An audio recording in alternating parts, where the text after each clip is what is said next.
Hello વીએનએસયુ ના BCom ના વિદ્યાર્થી મિત્રો કેમ છો? આપ સૌ મજામાં છો? ચાણક્ય કોમર્સ ક્લાસીસમાં આપનું સ્વાગત છે. હું છું કૃણાલ સર. આપણે ચર્ચા કરી રહ્યા છે એફવાય બીકોમ નો એકાઉન્ટ, જેમાં આપણે ભાગીદારી પેઢીનું કંપનીમાં રૂપાંતરણનો અધ્યાય પૂરો કર્યો છે. આપણે શીખા છે એટલે આપણે નીચેથી ઉપર ગયા છે. હવે આપણે શાખાની હિસાબમાં આપણે ધીમે રહીને આપણે શરૂઆત કરી છે. ટ્રેલર જોયા બાદ લાંબા દાખલાઓ પ્લસ ટૂંકા દાખલા આપણે રોજ નવા એપિસોડમાં જોયા છે. આપણું સિરિયલ જેવું જ છે એટલે રોજ નવા એપિસોડ આવવાનો છે. તો આજનો જે એપિસોડ છે એમાં જોઈએ દાખલો આપણે રકમ વાંચવાની. વાંચ્યા બાદ થોડી મજા પણ આવી છે રકમમાં. આ તો માંથી થાય તેવું છે, કોન્ફિડન્સ થવું જોઈએ. એ ક્યારે થાય કે તમે શાંતિપૂર્વક અભ્યાસ કરો તો. ભાઈ તમે તો ફટાફટ ભાગો તો તમારું કઈ થવાનું નથી. વાંચો રકમ. ઉતાવળે આંબા પાકતા તેના જેવું જ છે. બિલીમોરા શાખાના ચોપડે તારીખ 1/4/17 ના રોજ ફર્નિચરની બાકી ₹1,71,000 છે. વલસાડની મુખ્ય ઓફિસે તારીખ 31/12/17 ના રોજ ફર્નિચર મોકલેલું છે. તારીખ 31/3/18 ના રોજ શાખાના ચોપડે ફર્નિચર તમને છેવટની બાકી આપી 1,99,775 છે એવું કીધું છે. ફર્નિચર પર ઘટતી જતી બાકીની પદ્ધતિએ 10% ઘસારો ગણવાનો છે. મુખ્ય ઓફિસે મોકલેલ ફર્નિચર અંગે તમારે આમ નોંધ લખવાની છે. તો મુખ્ય ઓફિસ ફર્નિચર મોકલે તો શું આમ નોંધ થાય? દરેકને યાદ છે? મોકલેલું બધું ક્યાં આવતું હતું? શાખામાં ઉધાર બાજુ યાદ છે ને? તો આમ નોંધ તો તમને એમ જ આવડી ગઈ, મહત્વના રૂપિયા શોધવાના છે. શાખામાં ક્યાં આવે? ફર્નિચર ઉધાર બાજુ. તો આપણે આમ નોંધ લખી દઈએ. શાખા ખાતે ઉધાર તે શાખાને મોકલેલ ફર્નિચર ખાતે. એટલે મોટા દાખલાઓ જોયા હોય અને ટ્રેલર જોયું હોય તો એના પછી આમ નોંધ તમને ફટાક દઈને આવડી જવાનું છે ફટાફટ. કે મોકલેલું ફર્નિચર શાખામાં ઉધાર બાજુ. તો શું આમ નોંધ બને? શાખા ખાતે ઉધાર તે શાખાને મોકલેલ ફર્નિચર ખાતે. હવે રૂપિયા શોધવાના છે. શું શોધવાનું છે? રૂપિયા. તો રૂપિયા માટે ફર્નિચરની માહિતી આપી છે. આપણે ફર્નિચરનું ખાતું બનાવીને માહિતી શોધવાની છે. મોકલેલા ફર્નિચરના રૂપિયા. બનાવે ખાતું?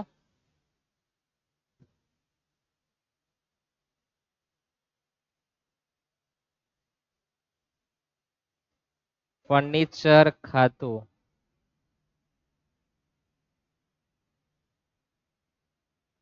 વિગત રૂપિયા. વિગત રકમ રૂપિયા. ઉધાર જમા. લખવાના માર્ગ આપવાના નથી. કોના માર્ગ છે? આમનોના માર્ગ છે. ગણતરીના કોઈ માર્ગ આપવાના નથી. ફર્નિચરની આપણને શરૂઆતની બાકી આપી. તમે જોઈ શકો છો શરૂઆતની બાકી કેટલી છે. તો 1/4/17 એ શરૂઆત કહેવાય અને 31/3/18 એ આખરની બાકી કહેવાય. તો શરૂઆતની બાકી આપણને આપી છે. બાકી આગળ લાવ્યા.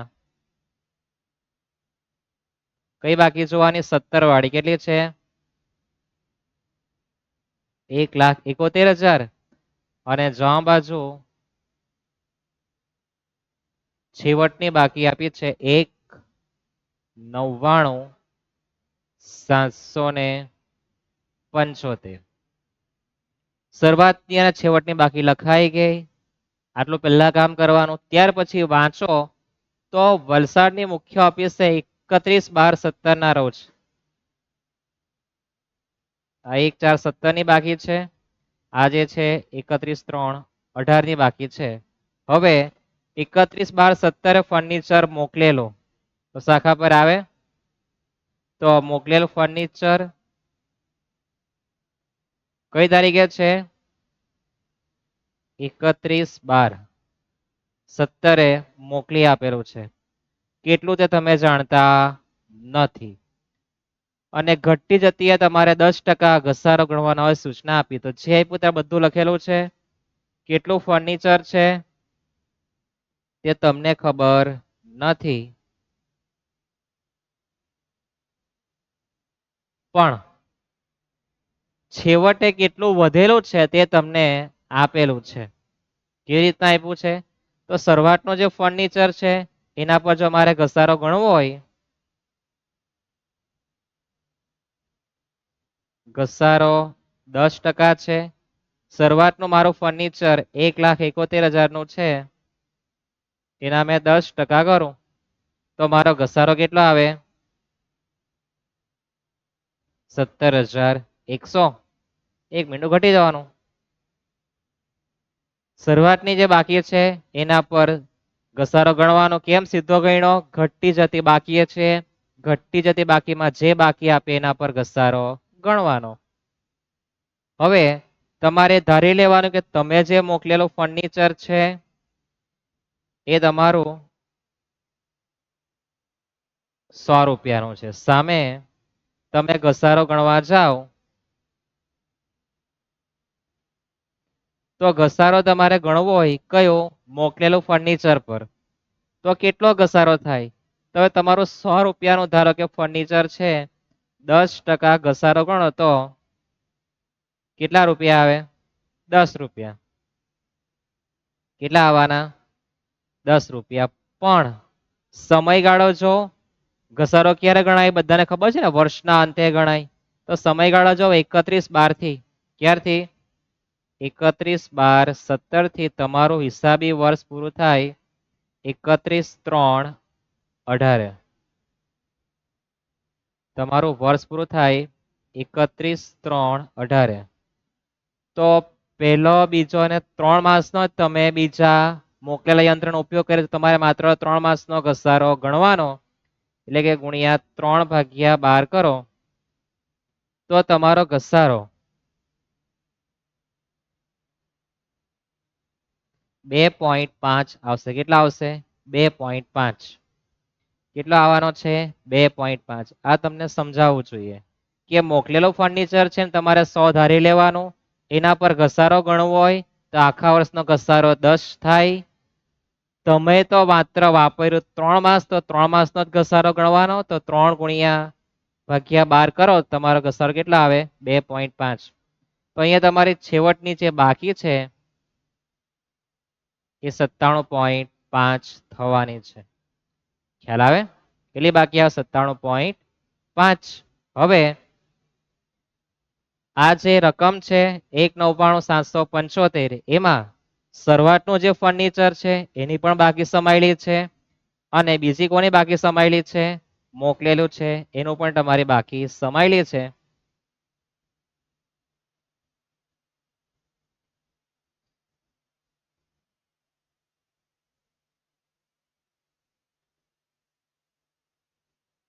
તો તમે જે શરૂઆતમાં હતું તમારું શરૂઆતનું ફર્નિચર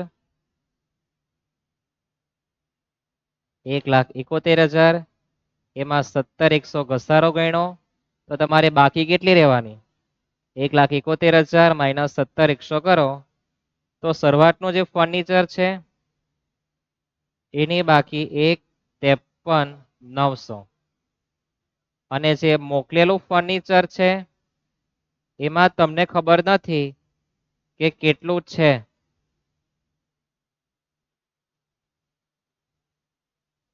કેટલું છે તે ખબર નથી, પણ ઘસારા બાદ એની બાકી કેટલી રીતે તમને ખબર પડી છે? ખબર છે ને?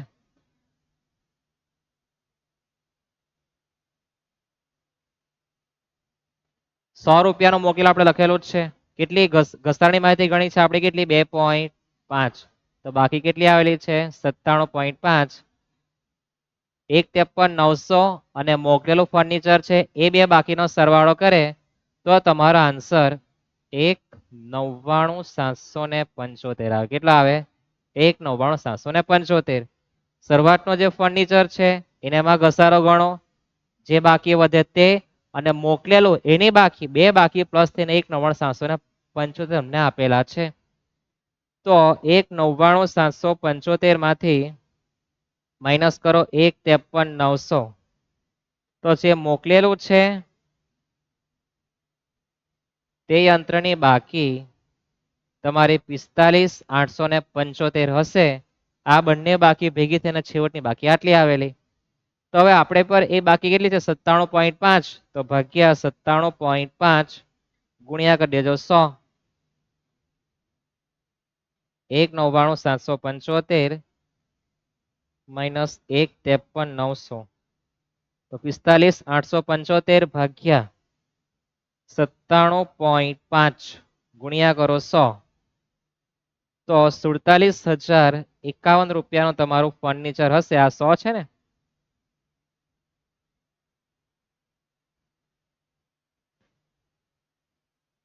₹47,051 તમારું ફર્નિચર આવવાનું છે. કેટલાનું આવશે? 47,051 રૂપિયાનું. અને એના પર તમારે ઘસારો ગણવાનો, ગુણ્યા કરો 2.5%. તો તમારો ઘસારો કેટલો હોય? 1176 માઇનસ ઇઝ ઇક્વલ કરી દેજો. તો તમારા 45,875 આવી જવાના છે. સૌથી મહત્વની રકમ આપણી 47,051 છે.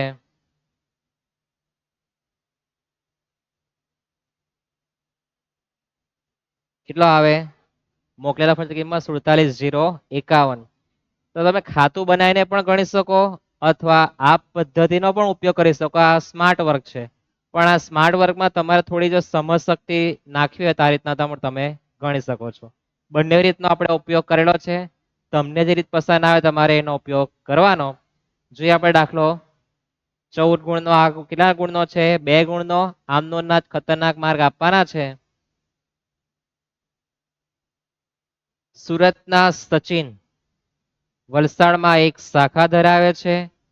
મૂળ કિંમત પર 25% નફો ચડાવીને ભરતીયા કિંમતે માલ મોકલે છે એવું સૂચના આપી છે ને. મૂળ કિંમત પર 25% નફો ચડાવીને ભરતીયા કિંમતે માલ મોકલે છે. શાખા રોકડ તેમજ ઉધાર વેચાણ પણ કરે છે એવું કીધું છે. તમામ ખર્ચા મુખ્ય ઓફિસથી ચૂકવાય છે. પરચરણ ખર્ચ માટે શાખાને અલગથી રૂપિયા મુખ્ય ઓફિસ ફાળવી આપે છે. તમારે 31/3/22 ના રોજ શાખા ખાતું, શાખાનું વેપાર ખાતું અને નફા નુકસાન ખાતું શોધવાનું છે. વિગત 21 અને 22. 21 એ શરૂઆતની બાકી કહેવાય અને 22 છેવટની બાકી કહેવાય. આટલો તમારો કન્સેપ્ટ બધાનો ક્લિયર જ છે. માલ સ્ટોક છે, દેવાદારો, લેણી હુંડી, પેટા રોકડ, ફર્નિચર, અગર ચૂકવણીનો બાકી પગાર. તો તમે જોઈ શકો ઉપરની બધી બાકી મિલકતની છે એક જ તમને દેવાની બાકી આપી. હવે દરેકને ખ્યાલ આવતો હશે ને? મિલકતની આટલી બાકી છે, એક જ દેવાની બાકી છે, બાકી પગાર. વ્યવહાર આપ્યા છે વર્ષ દરમિયાનના. મોકલેલું માલ છે, ફર્નિચર છે, પરત માલ છે, રોકડ વેચાણ, દેવાદારને વટાવ, કસર ને બધું જ આપ્યું છે. કુલ વેચાણ છે. આખી માલ નાશ પામી ગયો. નંબર 14 માં ખર્ચા આપ્યા કે મુખ્ય ઓફિસ આટલો ખર્ચો મોકલી આપેલો. કોને? શાખાને. શાખાએ આટલો ખર્ચો ચૂકવેલો. એનું કોષ્ટક આપેલું છે. 10% ફર્નિચર પર ઘસારો ગણવાનો છે. રકમ તૈયાર છે, વાંચી નાખ્યું છે. શાખા ખાતું બનાવવાનું, વેપાર ખાતું નફા નુકસાન, દેવાદારને પેટા રોકડ પણ બનાવવાનો. આપણે બધાને ખ્યાલ હવે તો આવી ગયો હશે ને કે કયા કયા ખાતા બનાવવા પડે, કેમ બનાવવા પડે. બહુ બધું અંદરથી આપણને બૂચ મારીને આપવામાં આવે એટલે.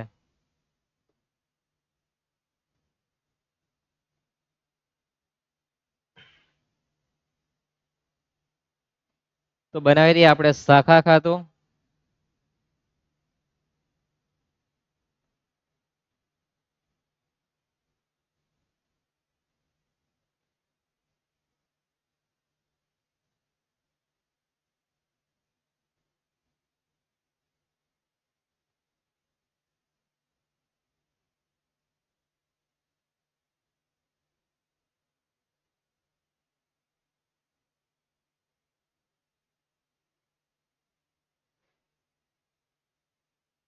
બીજા પાના પર શાખાનું વેપાર ખાતું,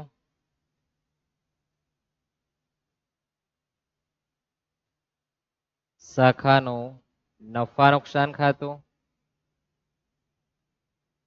નફા નુકસાન બાજુમાં લઈ લઈએ. પેટા રોકડ અને દેવાદાર.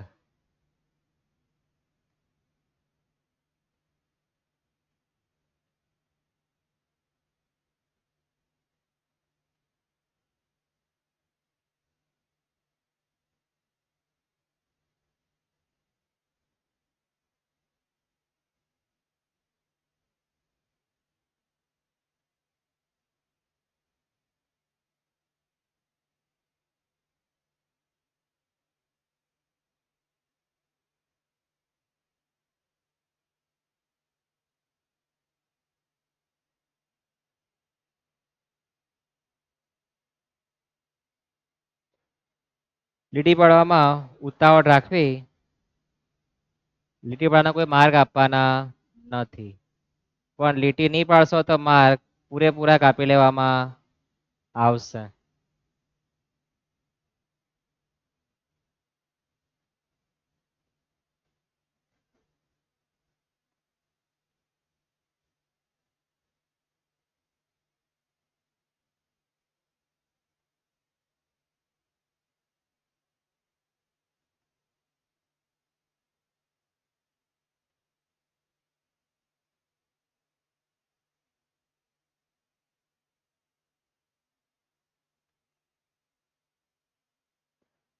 લખી દઈએ આપણે સૌપ્રથમ આપણું શાખા ખાતું,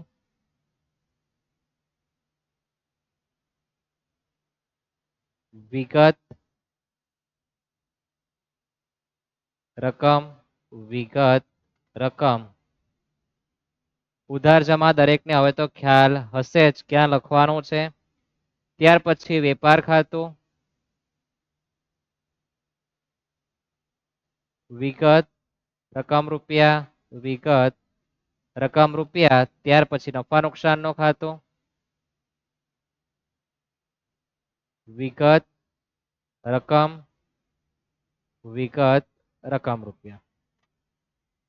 ત્યાર પછી આપણું આ દેવાદાર નું ખાતું, વિગત રકમ રૂપિયા, વિગત રકમ રૂપિયા.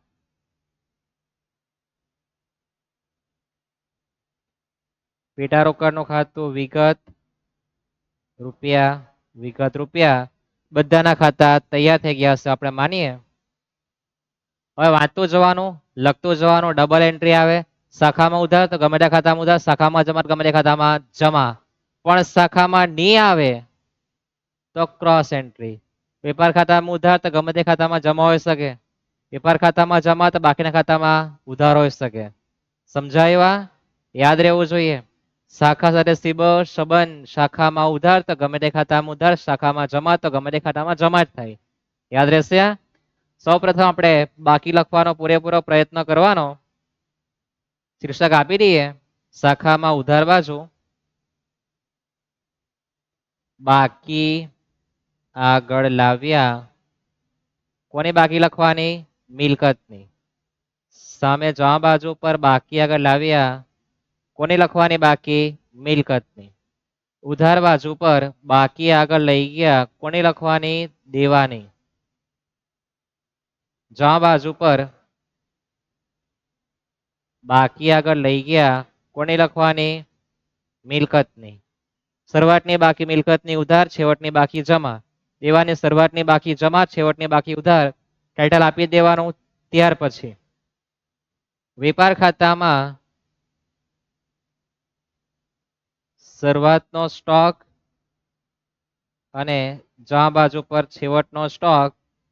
દેવાદારના ખાતામાં ઉધાર બાજુ બાકી આગળ લાવ્યા અને જમા બાજુ પર બાકી આગળ લઈ ગયા. પેટા રોકડ ખાતામાં 4 એન્ટ્રી લખવાની, કેટલી લખવાની છે? 4. શણગારી દેવાનું.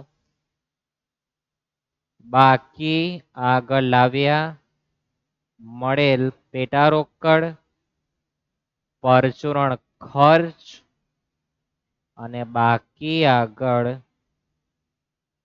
લઈ ગયા. આ 4 એન્ટ્રી તમારે લખી દેવાની. આ તમારો શણગાર તૈયાર થઈ ગયો. હવે રકમ વાંચવા જવાનું. તો રકમ વાંચવા જાય તો ઉપર તો મૂળ કિંમતના 25, તો ભરતિયા કિંમતના કેટલા કહેવાય 20%. આ તમારે નોટમાં લખી જ દેવાનું. તો ગોખાઈ ગયો હશે માની લઈએ, અને ટકાવારી ખબર નહીં પડતી હોય કે સાહેબ ભગતગીરી કરતા છે, તો આપણે એનો પણ લેક્ચર બનાવ્યો છે, ત્યાં બધી ટકાવારી શીખવી છે, ક્યાંથી જન્મે, કેવી રીતના જન્મે, કટ ટુ કટ પીસ આપેલા છે. તો મૂળ કિંમતના 25, તો ભરતિયા કિંમતના 20% થાય. શરૂઆતની બાકી 21 ની છે, છેવટની બાકી 22 ની છે. માલ સ્ટોક છે, મિલકત કેવા દરેકને ખ્યાલ છે. કા આવે શાખામાં ઉધાર બાજુ, બાકી આગળ લાવ્યા માલ સ્ટોક કૌંસમાં ભરતિયા કિંમત કેટલી આપી છે 4 લાખ, તો લખી દઈએ 4 લાખ. ભરતિયા કિંમત હોય તો સામે લખવાનો નફો, શરૂઆતના સ્ટોકનો નફો. 4 લાખના 20% એટલે કેટલા 80,000. મૂળ કિંમતના 25, તો ભરતિયા કિંમતના 20% થાય. કેલ્શિયમ લખવાનું 4 લાખ ગુણ્યા 20%, 81,000. માઇનસ નું બટન અને પછી ઇઝ ઇક્વલ બટન દબાઈ દેજો, તો જે આવે તે તમારો શરૂઆતનો સ્ટોક વેપાર ખાતામાં ઉધાર બાજુ કેટલો 3,20,000. યાદ રહેશે. આ શરૂઆતનો સ્ટોક શાખામાં બી ઉધાર, વેપાર ખાતામાં પણ ઉધાર થવાનો છે, પણ વેપાર ખાતા મૂળ કિંમત નોંધવો પડે એટલે નફો બાદ કરીને પછી તમારે લઈ જવાનું. ત્યાર પછી છેવટનો સ્ટોક આપ્યો સાથે લખી દઈએ આપણે. જો છેવટનો સ્ટોક કેટલો છે 2 લાખ, તો છેવટનો સ્ટોક ભરતિયા કિંમતે કેટલા આપેલો છે 2 લાખ. ભરતિયા કિંમત સામે નફો લખવાનો, છેવટના સ્ટોકનો નફો 2 લાખના 20% એટલે કેટલા 40,000. માઇનસ ઇઝ ઇક્વલ કરી દેવો, 2 લાખ માંથી 40,000 કાઢી નાખો તો 1 ને 60 રહેવાના. 1,60 તમારે વેપાર ખાતામાં ક્યાં લખવાનો જમા બાજુ. છેવટનો સ્ટોક વેપાર ખાતાની બી જમા અને શાખાની પણ જમા થવાનું છે. આ શરૂઆતના સ્ટોકની માહિતી હતી. ત્યાર પછી દેવાદારને બાકી આપી 2 લાખ અને 1,60. દેવાદારો પણ મિલકત કહેવાય, તો શાખામાં ઉધાર બાજુ દેવાદારો 2 લાખ છે અને પછી કેટલા છે 1,60. તો દેવાદારો અહીંયા લખવાના 2 લાખ, અને જે છેવટની બાકી છે એ દેવાદારો લખવાના શાખામાં જમા બાજુ. સરળ વસ્તુ જ છે. મિલકતની બાકી ઉધાર, તો એની છેવટની બાકી જમા, અને દેવાદારનું ખાતું બનાવ્યું છે તો 2 લાખ શરૂઆતની બાકી, છેવટની બાકી કેટલી છે 1,60. તો દેવાદાર ખાતામાં શરૂઆતની બાકી છે 2 લાખ આપી છે તે ઉધાર, અને 1,60 જે છે એને જમા કરી દેવાનું. માત્ર છાપવાનું છે, પણ ક્યાં છાપવાનું છે એનો જ આઈડિયા હોવો જોઈએ. ત્યાર પછી લેણી હુંડી છે, શરૂઆતમાં ડેશ, છેવટની કેટલી આપી 60,000. તો લેણી હુંડી આપી તો છે શરૂઆતની ડેશ, છેવટની લેણી હુંડી છે 60,000. અને આપણે એનું ખાતું બનાવેલું નથી, તો બાકી આથી લખવાની જરૂર નથી, બાકી લખવા જવાની જરૂર નથી.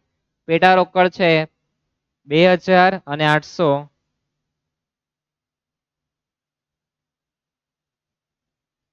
પેટા રોકડ 2,000 શરૂઆતની બાકી ઉધાર, અને છેવટની બાકી 800 રૂપિયા.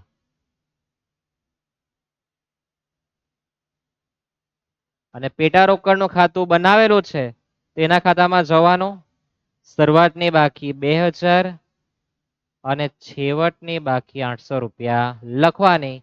જો ખાતું બનાવે તો બાકી લખવા જવાનું, ખાતું નહીં બનાવે તો બાકી લખવાની કઈ જરૂર નથી.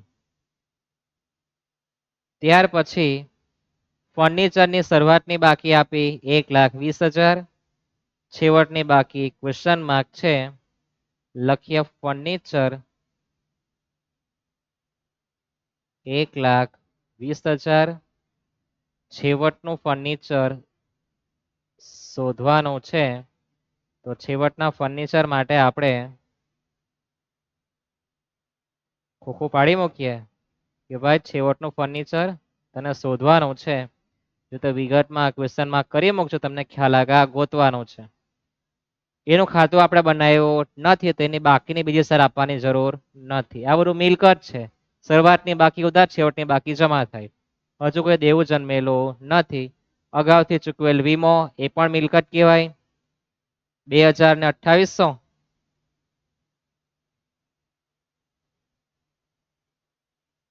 અગાઉથી ચૂકવેલ વીમો 2000 અગાઉથી ચૂકવેલો વીમો 2800 અને એનું ખાતું બનાવ્યું છે આપણે નથી બનાવ્યું તો અસર આપવાની કઈ જરૂર નથી. ત્યાર પછી બાકી પગાર છે 4000 4000 એ દેવું કહેવાય. દેવાની બાકી લખવાની જમા બાજુ. બાકી પગાર જોઈ શકો કેટલો છે 4000 ને 4000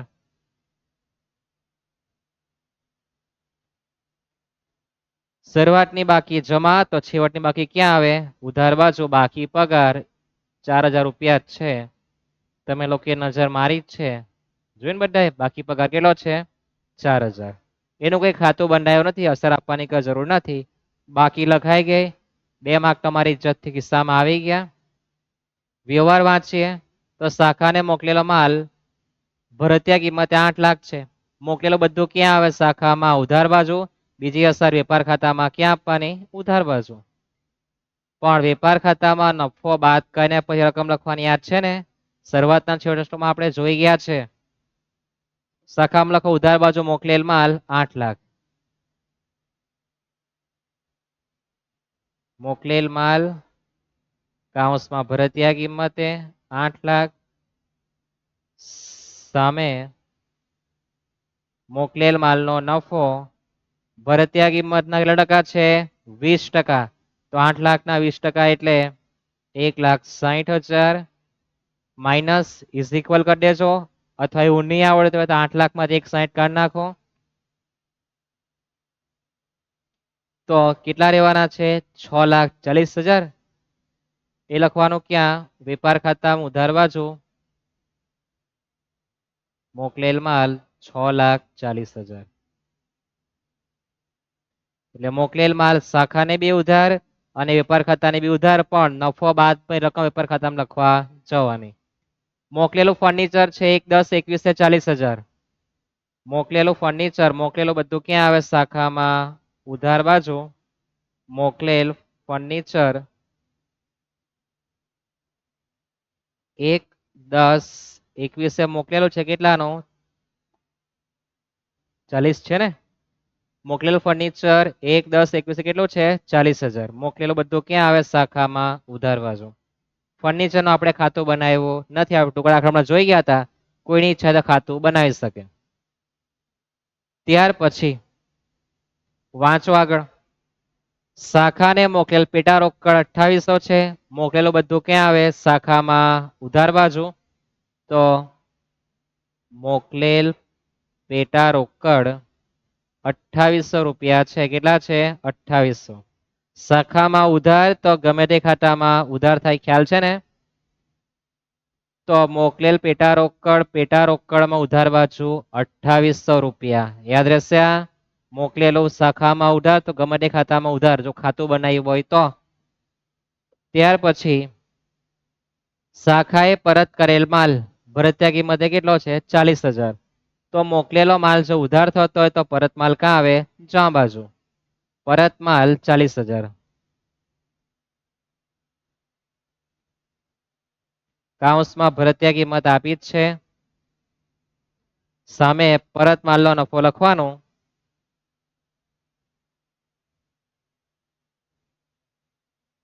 ₹40,000 ના 20% એટલે 8,000 માઇનસ ઇઝ ઇક્વલ કરી દેવો. કેટલા રહેવાના 32,000. પરત માલ શાખાની બી જમા તો વેપાર ખાતામાં બી શું કરવાનું જમા કરવાનું. વેપાર ખાતામાં જમા બાજુ પરત માલ માઇનસ ઇઝ ઇક્વલ કરીને પછી કેટલા આવેલા છે 32,000, તો લખવાના બી કેટલા 32,000. યાદ રહેશે આ પરત માલ શાખાની બી જમા વેપાર ખાતાની જમા, પણ શાખા ભરતિયા કિંમતે લખવાનું, વેપાર ખાતા મૂળ કિંમત લખવાનું નફો બાદ કરીને. ત્યાર પછી રોકડ વેચાણ શાખાની બી જમા વેપાર ખાતાની બી જમા. રોકડ વેચાણ 5 ને 20, રોકડ વેચાણ 5,20,000 શાખાની બી જમા અને વેપાર ખાતાની બી જમા. રોકડ વેચાણ 5,20,000. ત્યાર પછી દેવાદારને આપેલ વટાવ નફા નુકસાનમાં ઉધાર, દેવાદારમાં જમા. વટાવ કેટલો છે 16,000.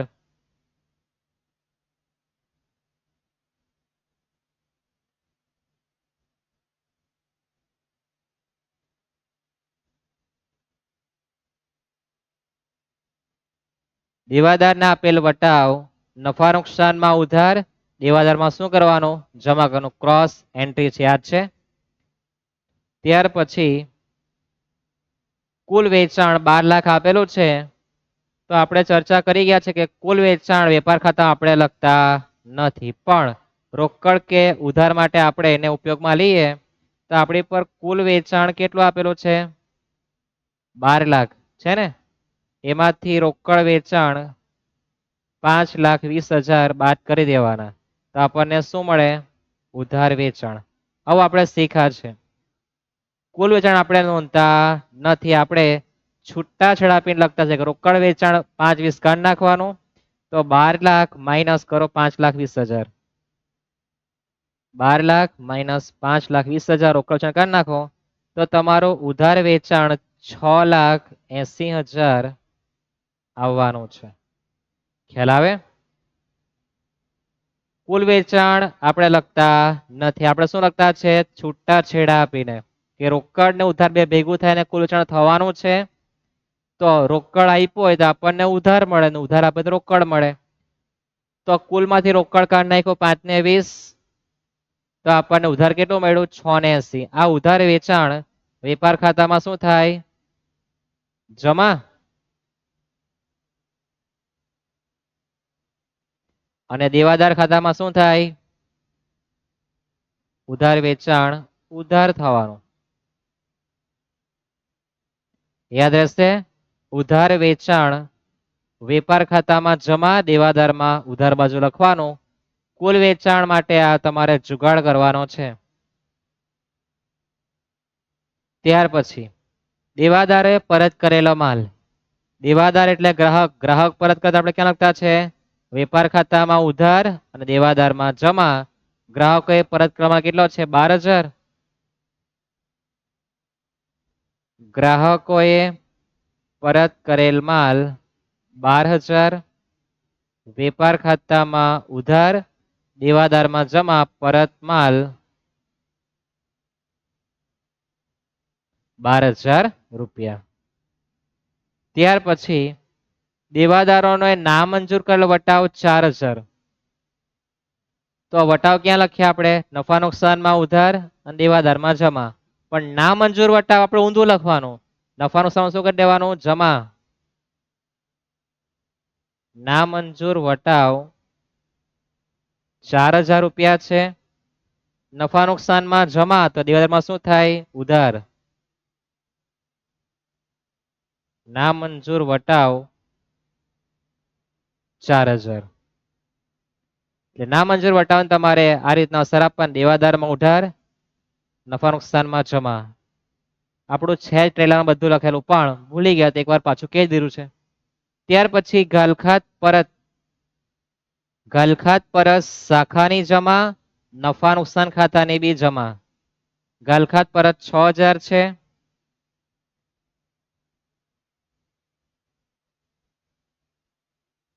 ગાલખાત પરત 6,000 શાખાની બી જમા, નફા નુકસાન ખાતાની બી જમા.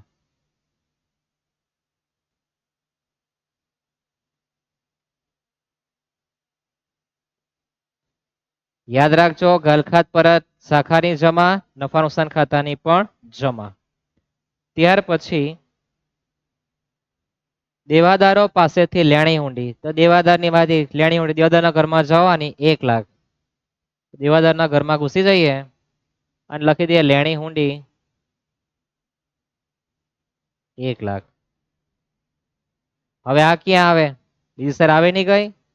તો લેણી હુંડી દેવાદારમાં જમા, તો શાખામાં પણ એને જમા કરવાનું. ક્યાં જમા કરવાનું? શાખામાં. તો શાખામાં લેણી હુંડી જમા કરવાનું.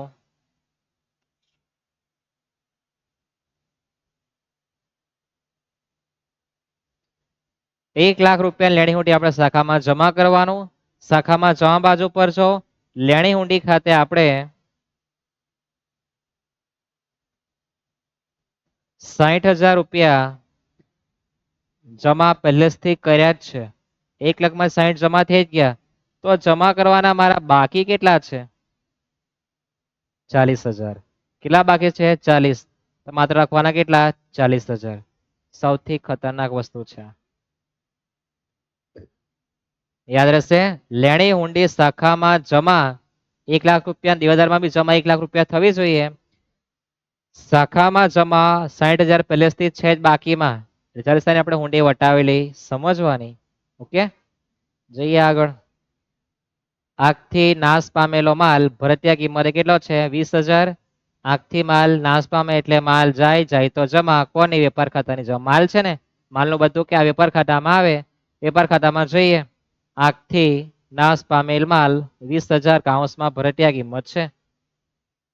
તો વેપાર ખાતામાં લખી દે જમા બાજુ. આગથી બળી ગયેલ માલ કેટલો? 16,000. કેટલો? 16,000. આપણે શીખા છે કે વેપાર ખાતું મૂળ કિંમતે બને. આપણને જે સ્ટોક આપેલો જે છે એ કેટલો છે? ભરતિયા કિંમતે કેટલા આપ્યો છે? બળી ગયેલો માલ 20,000 ભરતિયા કિંમત છે. મારે તો નફો ઉતારીને પછી લખવાનો. નફો 20% ચાલે. તો 20,000 માઇનસ 20% કરો, કેટલા આવે? 16,000. વેપાર ખાતામાં બધું મૂળ કિંમતે લખાય એટલે આ નફાને કાપી કૂપીને લખવો પડે. હવે 16,000 નો માલ નાશ વેપાર ખાતામાં આપણે જમા કરી દીધું. એની સામે શું કર્યું? વીમા કંપનીએ 50% દાવો મંજૂર કર્યો એટલે 50% આપણને આપવાની. કેટલા? 16,000 માંથી 50% કેટલા મળે? 8,000. જેટલા મળે એટલા શાખામાં જમા. વીમા કંપની ખાતે કેટલા? 8,000. જેટલા રૂપિયા મળે એટલા શાખામાં જમા કરવાનું. રૂપિયા મળે તો આપણે લખતા જ છે આ બાજુ બધું. ત્યાર પછી જોઈ શકો કે તમારી પર 16,000 નો માલ હતો, બળી ગયેલો. 8,000 તમને કોઈ આપી ગયા.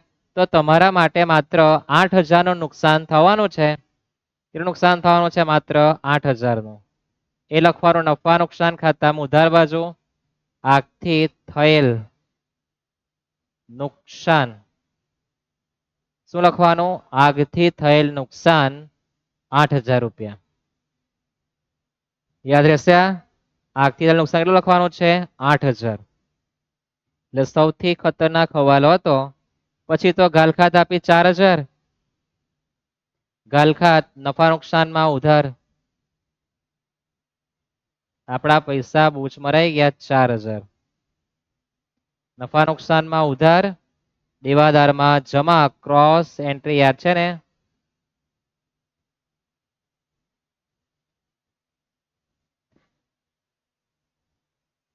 પછી આપણને ખર્ચા આપેલા છે. 4 ખર્ચા જે મુખ્ય ઓફિસ થી આપેલા છે એ બધા શાખામાં શું કરવાનું? ઉધાર કરી દેવાનું, આંખ ખુલ્લી રાખીને. પેલું છે ગાડી ભાડું મજૂરી 20,000.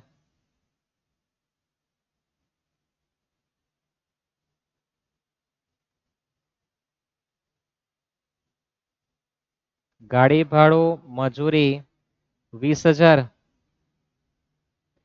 ત્યાર પછી પગાર આપ્યો કેટલો છે? 48,000. પગાર 48,000.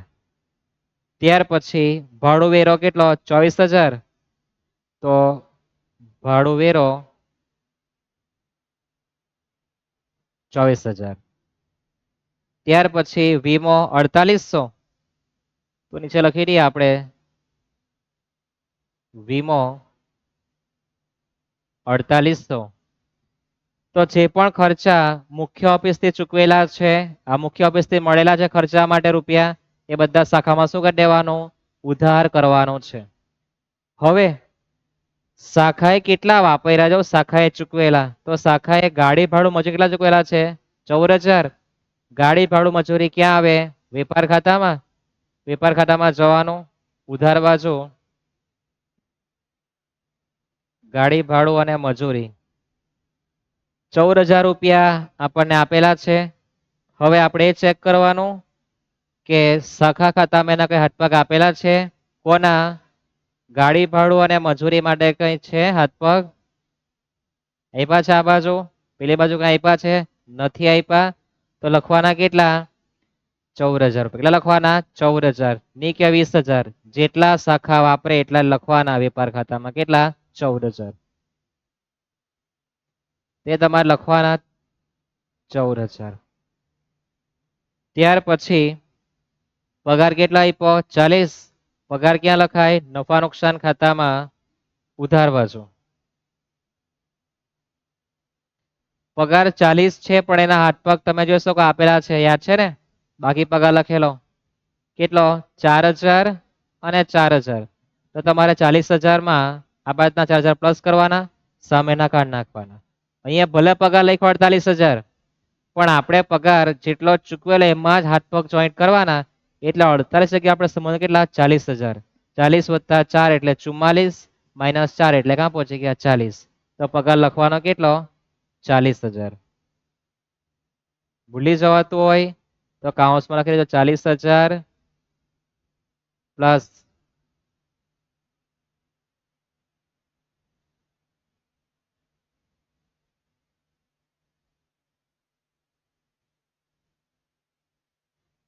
Plus 4,000 minus 4,000.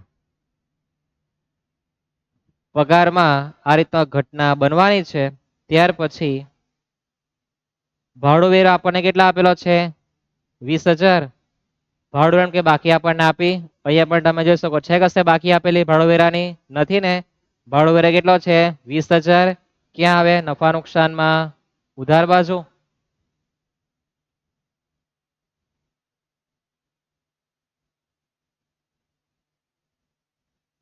ભાડું વેરો કેટલો છે? 20,000. શાખાના ખર્ચા શાખાના ચોપડે લખવા જવાનું. ત્યાર પછી વીમો છે 4800 ને 4800. વીમાના હાથપગ આપેલા છે, આપણે જોઈએ, જોઈ શકો છો. કેટલો છે? 2,000 ને 2800 છે. અથવા તમે એ પણ ચેક કરી શકો. વીમા માટે 2,000, વીમો એટલો છે કેટલો? 4800 છે ને. વીમો શરૂઆતનો બી એટલો, પેલો શાખા બી એટલો જ ચૂકવેલો છે. તો 4800 પ્લસ કરવાના અને સામે માઇનસ, એટલે કે અહીંયા 2,000 પ્લસ 4800 એટલે 6,800. 6,800 માંથી સામે 2800 બાદ કરી દેજો. 2,000 પ્લસ 4800 માઇનસ 2800 કરી દેજો એટલે 4,000 રૂપિયા આવે. કેટલા આવે? 4,000. તો અહીંયા વીમો લખવાનો કેટલો? 4,000.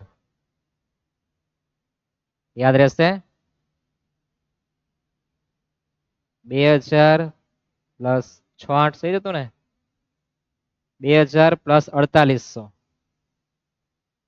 માઇનસ 2800 એટલે 4,000 આવવાના છે. ત્યાર પછી આપણા બધા જ ખર્ચાનો અધ્યાય પૂરો થઈ ગયો. પછી આ જે ખર્ચા જે આપેલા છે એમાં તફાવત કરવાનું. જેટલા રૂપિયા વધે કે ઘટે તે આપણે શાખા ખાતામાં ઉધાર કે જમા કરવાનું. દેશી ભાષાની વાત કરીએ તો શાખા આપણને કેટલા રૂપિયા વાપરવા માટે આપે છે? તો મુખ્ય ઓફિસે જે આપણને આપેલા છે વાપરવા માટે કેટલા આપ્યા? તો 20,000 વત્તા 48,000 વત્તા 24,000 વત્તા 4800. તો આપણને વાપરવા માટે મુખ્ય ઓફિસે આપણને 96,800 આપ્યા, જેમાંથી આપણે 14,000 ગાડી ભાડાના વાપર્યા, 40,000 પગાર વાપર્યો, 20 ભાડું અને 4800 રૂપિયા વીમાના વાપર્યા. તો આપણે 18,000 રૂપિયા બચાવેલા છે. કેટલા? 18,000.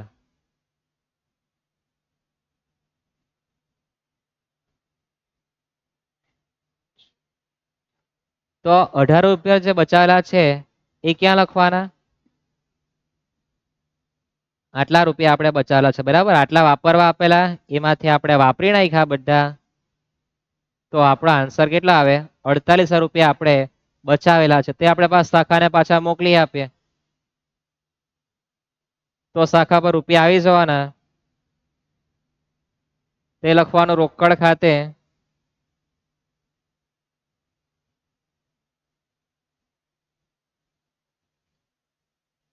કેટલા? 18,000 ને?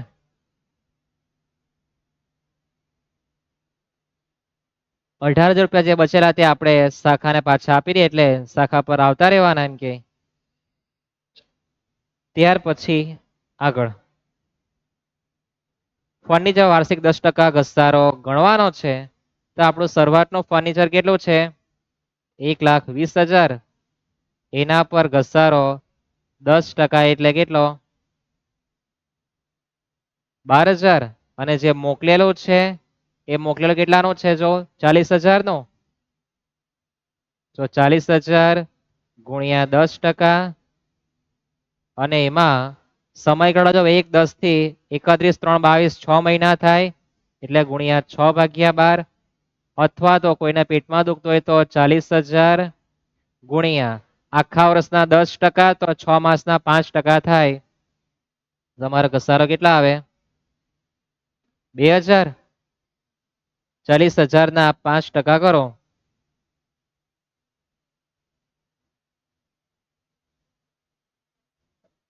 તો 2,000, અને 2,000 ને આ ઘસારો 12, તો 14,000 રૂપિયા તમારે ઘસારો નફા નુકસાન ખાતામાં લખવાનો.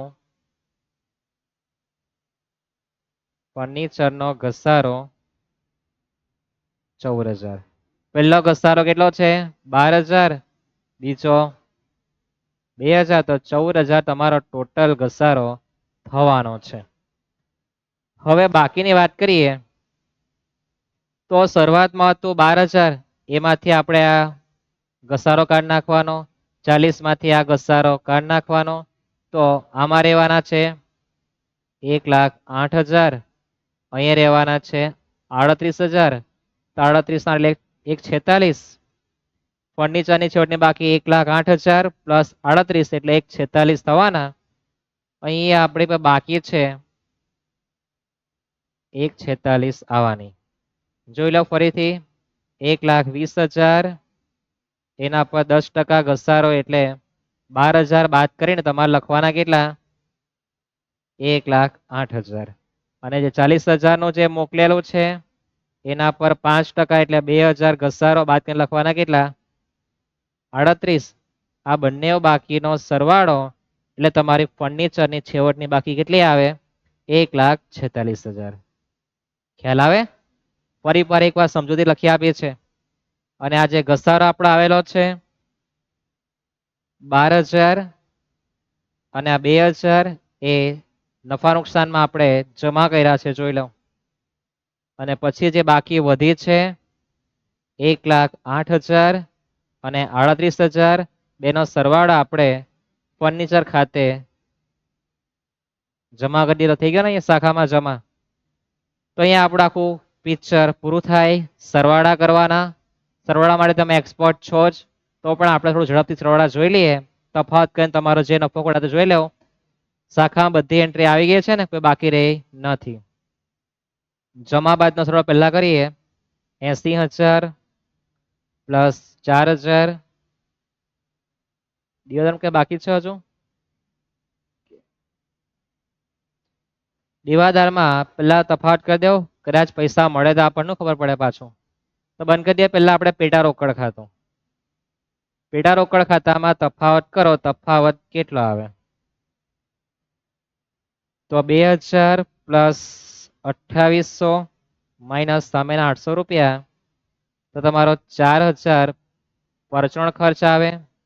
એ પરચુરણ ખર્ચ નફા નુકસાન ખાતામાં ઉધાર બાજુ. પરચુરણ ખર્ચ નફા નુકસાનમાં ઉધાર, પેટા રોકડમાં જમા. દેવાદારમાં તફાવત કરીએ તો ઉધાર બાજુ 2 lakh, 6,80,000 plus 4,000, 884 minus 16,000 minus 12,000 minus 1 lakh minus 4,000 minus 160, તો 5,92,000 રૂપિયા તમારા જે આવે એ તમારી ઉઘરાણી. શું કહેવાય? ઉઘરાણી. એ ઉઘરાણી તમારે અહીંયા જમા કરવાની છે. ક્યાં? શાખામાં જમા બાજુ. અને પછી તમારે શાખા બંધ કરવા જવાનું, પહેલા એક્સ્ટ્રા ખાતા બંધ કરી દેવાના. હવે સરવાળો કરીએ આપણે. 80,000 plus 4,000 plus 5,20,000 plus 18,000 plus 6,000 plus 40,000 plus 160 plus 40 plus 8,000 plus 592 plus 2 lakh plus 160 plus 60,000 plus 800, 146 અને 2800, તો તમારા સરવાળા 20,37,600 થવાનો છે. એમાંથી આપણે ઉધાર બાજુનું માઇનસ કરીએ. સૌપ્રથમ 4 lakh minus, 2 lakh minus, 2,000 minus, 1,20,000 minus, 2,000 minus, 8 lakh minus, 40,000 minus, 2800 minus, 8,000 minus, 20,000 minus, 48,000 minus, 24,000 minus, 40,000 minus, 4800 minus, 4,000 minus, તો 3,22 તમારો ચોખ્ખો નફો આવે. એટલો જ ચોખ્ખો નફો તમારો સાબિત થવો જોઈએ. કઈ જગ્યાએ? નફા નુકસાન ખાતામાં. જોઈએ આપણે. બંધ કરીએ આપણું વેપાર ખાતું. વેપાર ખાતામાં કાચો નફો કેટલો આવે છે?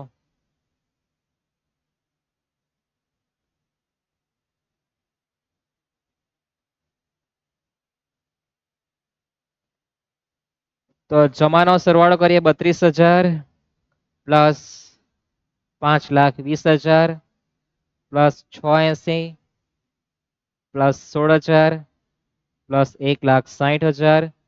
એમાંથી ઉધાર બાજુનું બધું માઇનસ.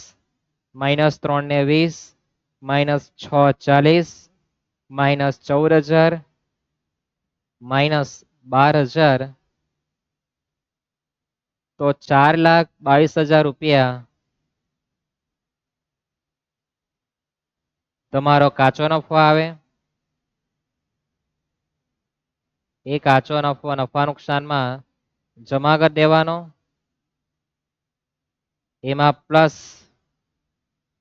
4,22 માં પ્લસ કરો. પહેલા છે 4,000, પછી 6,000, એમાંથી માઇનસ કરો 16,000, minus 8,000, minus 4,000, minus 40,000, minus 20,000, minus 4,000, minus 14,000, minus 4,000. તો એમાં પણ તમારો આન્સર 3,22,000 ચોખ્ખો નફો સાબિત થવો જોઈએ. તો તમારો દાખલો સાચો. આ તો મારો સાચો કહેવાય, તમારો સાચો કહેવાતો નથી. સમજાયા? પ્રેક્ટિસ મહત્વની છે. તમે કેવી પ્રેક્ટિસ કરો તેના પર તમારો આધાર રાખે. એન્ટ્રી 2-2 5 યાદ કરવાની, 5 દાખલા જોવાના, ગણવાના અને કઈ એન્ટ્રી કાં જાય ઉલટું જવાનું. મોકલેલ માલ શાખાની ઉધાર વેપાર ખાતાની ઉધાર, પરત માલ શાખાની ઉધાર વેપાર ખાતાની જમા, ગ્રાહકોએ પરત કરેલ માલ વેપાર ખાતામાં ઉધાર દેવાદારમાં જમા. આવું યાદ કરતા જાઓ તો યાદ રહી જવાનું છે. મહત્વની વસ્તુ થોડી ઘણી ઘડામણ ઘસારાની આ, બાકી બીજું કઈ આવતું નથી. 14 માંથી બધાના 14 માર્ક આવી શકે. તો આપણો આજનો અધ્યાય અહીંયા પૂરો કરીએ. નેક્સ્ટ વિડીયોમાં નવા ટોપિક લાવીશું. દરેક દાખલામાં નવા ટોપિક આવવાનો છે. આજે આપણે નવા ટોપિકમાં શું લાવ્યા હતા? ખર્ચા. મુખ્ય ઓફિસ કેટલા રૂપિયા આપે ખિસ્સામાં, તમે કેટલા વાપરો તેનો હિસાબ આપ્યો હતો. આ આપણો નવા ટોપિક હતો. દરેક દાખલામાં નવા ટોપિકની ચર્ચા કરીશું. લાઈક શેર સબસ્ક્રાઇબ પણ તમારા હાથમાં જ છે. મારા હાથમાં એટલું છે કે તમને લેક્ચર ભણાવીને મોકલી આપવાનો. તમે એનો અભ્યાસ કરો. કોલેજમાં જલસા જ કરવાના છે 4 વર્ષ. સાથે તમારું જીવનનું ઘડતર પણ કરવા માટે ગોલ્ડન પીરિયડ છે એ પણ યાદ રાખજો. આપણો અધ્યાય આપણે પૂરો કરીએ. સીતારામ.